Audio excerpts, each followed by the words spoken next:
Elon Musk, 51, is surprisingly honest. About 2 weeks ago, the Tesla boss bought the popular social media platform Twitter for $44 billion. The purchase should have fatal consequences for many employees of the short message service. Several top managers have been fired by Elon in the past few days. In addition, many stars distanced themselves from Twitter due to the changes. But the takeover also left its mark on the SpaceX founder himself. Elon himself now admitted, he is apparently overworked. As TMZ now reported, the new Twitter boss was asked last Monday at the B20 business conference how he manages running more than 10 companies at the same time. I have too much work on my desk, that's for sure. I really work this absolute maximum I can work, from morning to evening, 7 days a week.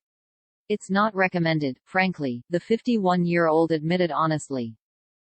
After Elon's Twitter purchase, several stars said goodbye to the social media platform, for a long time, but especially since there has been a new leadership, it's becoming more and more a cesspool of hate and I don't want to be a part of that anymore. Gigi Hadid, 27, justified the deactivation of her Twitter account on Instagram.